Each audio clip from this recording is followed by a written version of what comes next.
Esto es lo que se debe hacer antes de comenzar a realizar cualquier diseño. Un proyecto nos da la facilidad de agrupar todos nuestros archivos y sus operaciones en una sola carpeta. Las operaciones son las que se realizan en el programa cuando se genera un sólido o cuando se unen dos o más piezas. Podemos llevar esa carpeta a cualquier computador o trasladarla por la nube para compartirlo. Y usando la misma versión del programa, abrir los archivos y seguir trabajando con ellos.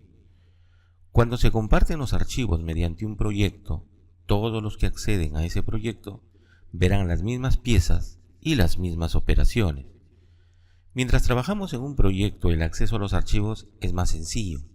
Logramos tener todas las partes y operaciones de nuestro proyecto organizadas en un solo lugar. En la pestaña Empezar, dentro del panel de lanzamiento, se tiene la función Proyectos. Con esta función podemos crear y abrir proyectos, así que la vamos a activar. Aparece la pantalla o interfaz del proyecto. En la parte inferior hay 5 botones, uno de ellos inactivo, porque aún no tenemos nada para guardar. El primer botón es para crear un nuevo proyecto, así que lo activaremos. En Inventor se pueden crear dos tipos de proyectos, uno para usuarios únicos, que es lo que vamos a usar, y el otro es para usuarios usando un servidor, así que dejaremos la opción que está marcada por defecto y hacemos clic en Siguiente.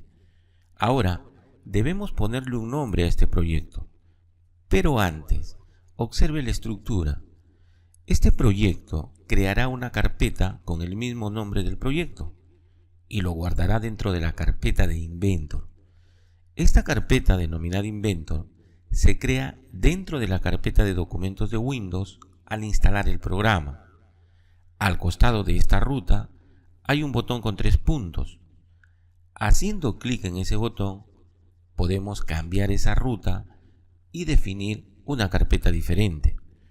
Podemos ubicar esa carpeta en un disco externo y todo lo que hagamos se guardará en esa carpeta.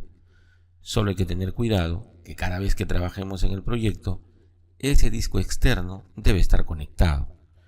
También creará el archivo ejecutable del proyecto con el mismo nombre.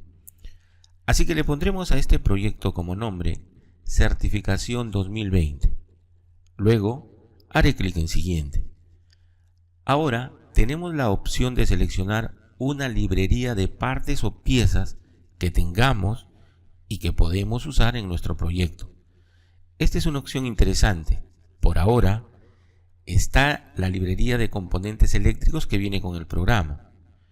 Cuando termines de desarrollar un proyecto, puedes agregar todas esas piezas ya construidas como una librería y usarlo para cualquier nuevo proyecto. Esto hace que nuestro trabajo se vuelva cada vez más especializado y eficiente. Para fines de nuestro proyecto vamos a agregar esta librería para poder usarla en este proyecto. Así que la seleccionamos y usando las flechas de la parte central de estas dos ventanas, la agregamos al proyecto nuevo que hemos creado. Con esto ya tenemos nuestro proyecto creado, así que hacemos clic en Finalizar. Ahora tenemos un mensaje que nos indica que la ruta del proyecto que he ingresado no existe. Debería ser creado. Aceptamos para que el programa cree esa carpeta. Ahora debe observar que nuestro proyecto se ha creado. Ya aparece en esta pantalla y a un costado se indica la ruta donde se encuentra. Para cerrar la pantalla de proyectos debemos hacer clic en el botón que dice Listo o Hecho, que se encuentra al final. Si observa, en la ventana de proyectos de Inventor ya se muestra nuestro nuevo proyecto y aparece como activo. A partir de ahora, todo trabajo o diseño que hagamos se cargará a ese proyecto. Ahora vamos a nuestro explorador y podemos ver que la carpeta ha sido creada.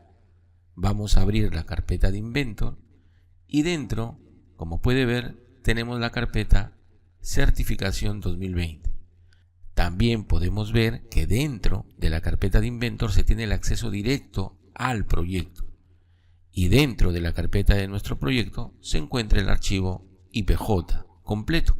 Cuando quiera trasladar este proyecto, solo debo copiar la carpeta. El acceso directo lo puedo volver a crear desde el mismo programa. Pues bien, eso es todo en este video. No dejes de compartirlo